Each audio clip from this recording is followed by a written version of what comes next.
கோரிக்கைகளை எடுத்துக் கூறிய திரு ராவணன் ஆசிரியர்களுக்கு ஒரு நிறுவனம் சார்பாக நன்றிகள்.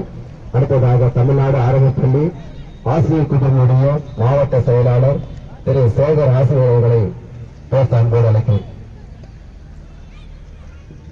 அனைவருக்கும் மாலை வணக்கம்.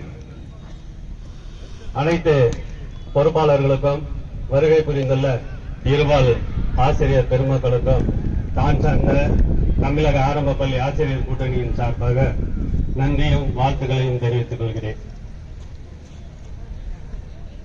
20/10/2023 அன்று தலைமைச் செயலகத்தில் நமது பிடோஜாக்கனுடைய மாநில பொறுப்பாளர்கள் 13 பேரை அழைத்து தலைமைச் செயலகத்தில் நமது மதிப்புமிகு கல்வி அமைச்சர் அவர்களும் தொடக்க கல்வி இயக்குநர் அவர்களும் பள்ளி கல்வி இயக்குநர் அவர்களும் பேச்சுவார்த்தையில் ஈடுபட்டனர்.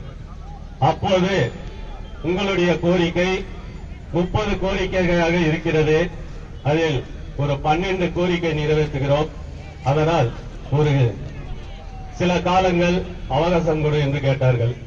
அப்போது நமது பொறுப்பாளர்கள் சரி அப்படி கொடுக்கிறோம் என்று 13/10/23 அன்று எழும்பூரில் நடைபெற்ற ஆர்ப்பாட்டத்தை ரத்து செய்தார்கள். ரத்து செய்து இதோடு 3 மாதங்கள் முடிந்துவிட்டது. இன்று வரும் நாளை வரும் என்று அனைவரும் ஆவலுடன் எதிர்பார்த்தோம். ஆனால் வருவது எல்லாம் நமக்கு எதிர்ப்பான அரசாணை தான். அதனால்தான் பிடோஜாக்கனுடைய பொறுப்பாளர்கள் 4/1/2024 அன்று கூட்டம் போட்டு 11/11/2024 அன்று வட்டார கல்வி அலுவலகம் முன்பு அனைத்து ஆசிரியர்களும் ஆர்ப்பாட்டம் நடத்த வேண்டும். 27/1/2024 அன்று மாவட்ட தலைநகரங்களில் ஆர்ப்பாட்டம் நடத்த வேண்டும் என்று தீர்மானிக்கப்பட்டு அதன் முடிவாக நாம் இப்பொழுது ஆர்ப்பாட்டம் செய்து கொண்டிருக்கிறோம். இதற்கு முன்பு நாம் அனுபவித்தது ஒரு தொடக்கப்பள்ளி ஆசிரியராக இருந்து தொடக்கப்பள்ளி தலைமை ஆசிரியராக பதவி உயர்வு பெற்றோம். தலைமை ஆசிரியர் இருந்து பட்டதாரி ஆசிரியராக பதவி உயர்வு பெற்றோம்.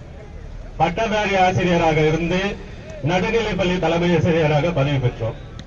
நடுநிலைப்பள்ளி தலைமை ஆசிரியராக இருந்து வட்டார கல்வி அலுவலராக பணியாற்றினோம். வட்டார கல்வி அலுவலராக இருந்து அதில் அரசு உயர்நிலைப்பள்ளி தலைமை ஆசிரியராக பதவி பெற்றிருந்தோம் சென்ற ஆண்டு வரையில். ஆனால் இந்த ஆண்டில் நமக்கு போட்டதோ வேறொரு சட்டம், வேறொரு ஜீவம். அதையும் ஏற்றுக்கொண்டு நாம் கோர்ட்டுக்கு சென்றோம். அது தற்போது ஹைகோர்ட்டில் அந்த கேஸ் நடைபெற்றுக் கொண்டிருக்கிறது. அது தமிழக அரசு எந்த ஒரு விளக்கமும் தரவில்லை.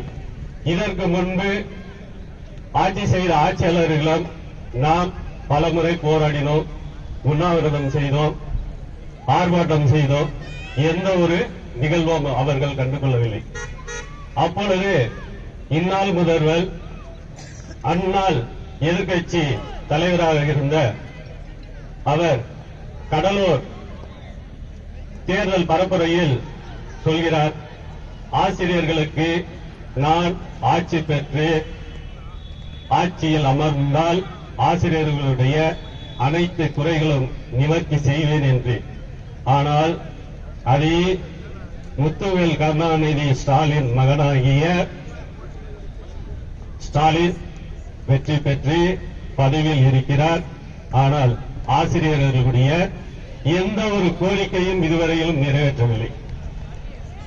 நாங்கள் உங்களிடம் கேட்டுமா, நீங்கள் சொன்னீர்கள், சொன்னவர்கள் ஏன் இன்னும் எங்களுக்கு செய்யவில்லை என்றுதான் இந்த ஆர்ப்பாட்டமும் போராட்டமும் செய்கிறோம். தயவு செய்து 27/1/2024 அன்று நடைபெறும் உண்ணாவிரத போராட்டத்திற்கு அனைவரும் வருகை தந்து வெற்றி பெற செய்யுமாறு கேட்டுக்கொள்கிறோம். இந்த போராட்டம் போன்றதாக சரித்ததும் இல்லை, கண்டிப்பாக வெற்றி பெறும். வெற்றி பெறுவரை போராடுவோம், இறுதி வெற்றி நமதே என்று பேச வாய்ப்பளித்த நல்லுள்ளங்களுக்கு நன்றி பாராட்டி விடைபெறுகிறேன். நன்றி, வணக்கம்.